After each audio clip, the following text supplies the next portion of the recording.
We got a comment review coming up. Hey, if you guys drop a great question on my channel, I may take a minute and answer your questions and get this one, expound upon your comment.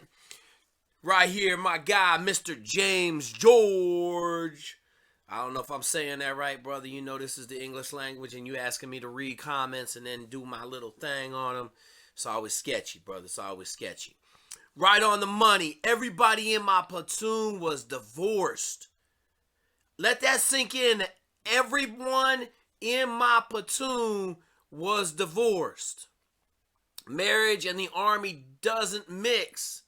Great advice.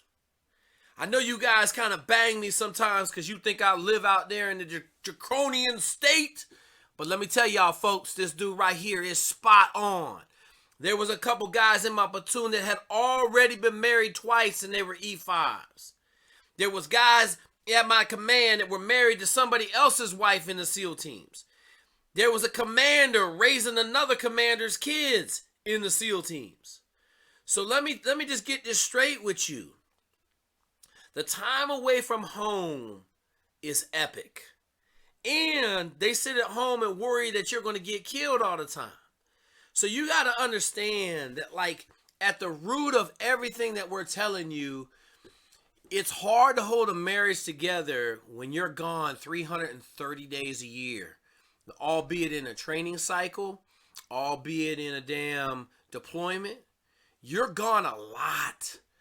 Training cycles don't happen. Like in the SEAL teams, they don't happen in Virginia Beach for the most part. There is some training in Virginia Beach, but for the most part, you on the road. You in Nevada. You in Fallon. You in Shaw's. You all over the country. You down at the Air Force bases in Florida. You doing all sorts of training.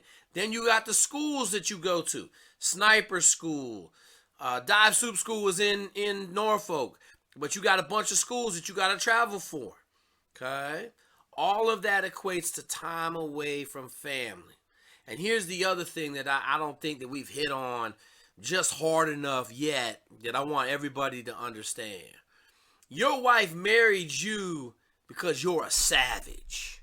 Whether you're an infantry guy, whether you're a Green Beret or Ranger, she was enamored with that savagery.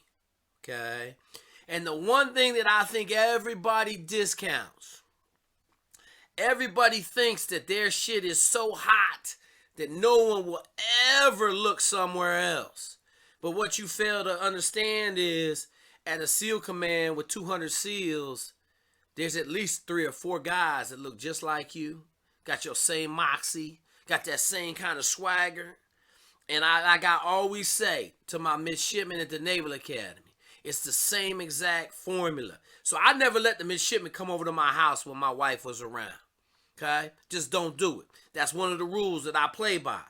Because here's the deal. Somebody got the right combination for your wife. I don't care how good you think your relationship is. I don't care how long you've been married.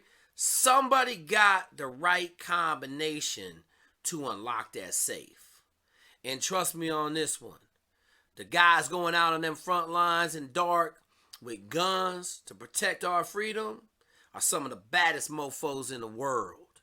So don't for a minute think that you can be on deployment and you're not going to get a Dear John letter from your wife because she just happened to roll up on some dude in a PX that was just as savage as you were.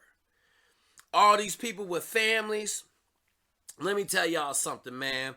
One of the major reasons I got out of the teams was to have a family. And that family meant so much to me. Now, it took me a while to get that family. About 10 years after I got out the SEAL teams, I had my first kid. I got married about 5 years out of the SEAL teams.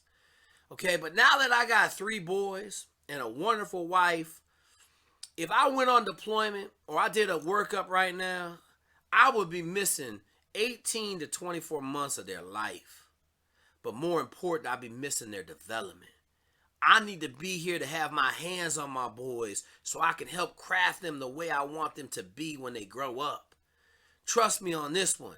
You might have the best wife in the world. You might have a Navy wife, an Army wife.